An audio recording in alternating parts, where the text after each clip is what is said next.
ऐसी आग्रह के साथ में भारत माँ को नमन करते हैं और वही बोलते हैं यत्र नार्यस्तु पूज्यन्ते रमन्ते तत्र देवता।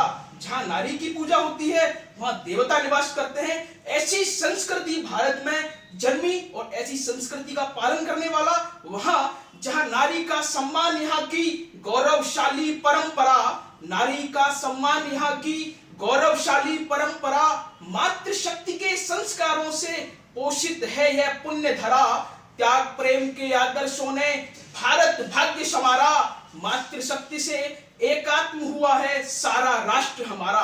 ऐसे राष्ट्र के लिए एकात्म करने का, मातृशक्ति नारी स्वरूपा का आह्वान करके इस भारत को एकात्म करने का प्रण लेते हैं, तब जननी मां याद आती है और कहते हैं जननी जन्म भूमश्च स्वर्गादपि गरीयस्य, यानी जहां जननी और जन्मभूमि को स्वर्ग से भी श्रेष्ठ माना है, जननी जन्मभूमि स्वर्ग से भी महान है, इसके वास्ते ये तन है, मन है और प्राण है। ऐसी जननी, ऐसी मातृत्व के लिए कहां चुनौतियां और समाधान का विषय को लेकर आज हम क्षुब्धता की ओर निशब्द हूं कि वहां पर चुनौतियां सामने आती हैं। अगर आप देखें तो रानी लक्ष्मीबाई हुई, जजियाबाई सुल्तान हुई, पद्मावती रानी हुई, भक्ति मार्ग को मीराबाई जैसी महिला ने सजोया, सावित्री बाई हुई जो खुद यमराज से लड़कर अपने पति के प्राणों को बचाने वाली महिला शक्ति के रूप में देखी गई। और आज वर्तमान में देखते हैं हम तो अपने पूरे भारत को नेतृत्व करने वाली स्वयं द्रौपदी मुर्मू बनके इस नारी शक्ति का आह्वान कर, इस नारी शक्ति को चुनौतियों को हटाकर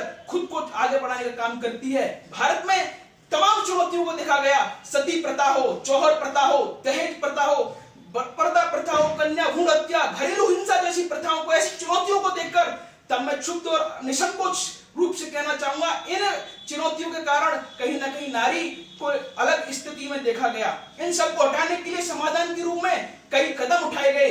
दहेज प्रथा उन्मूलन कदम उठाया, भ्रूण हत्या निषेध कदम उठाया, बेटी बचाओ बेटी पढ़ाओ का आह्वान किया, सीबीएसई उड़ान करके योजना का प्रतिपादन किया और अपने बजट जो भी पारित हुआ उसमें भी एक योजना को किया गया, महिलाओं सम्मान बचत योजना। ऐसी योजनाओं के कारण इस पूरे भारत को सबल बनाकर नारी शक्ति के समाधान के लिए अपनी सोच को सकारात्मकता के आधार पर नारी को सम्मान के साथ में देखने का काम इस भारत में देखने को मिलता है। और यही कहता हूं कि नारी सरस्वती का रूप हो तुम, नारी सरस्वती का रूप हो तुम, नारी लक्ष्मी का स्वरूप हो तुम। अगर बढ़ जाए अत्याचारी तो नारी दुर्गा काली का रूप हो तुम। ऐसा भान, ऐसी योजनार्थक चीजें हम देखने को मिलता है और हमें अपनी सोच को बदलना पड़ेगा, क्योंकि संगच्छत्वम शंभतत्वम शंभो मनासी जानताम देवा भागम यथा पूर्वे संजा नाना उपासते।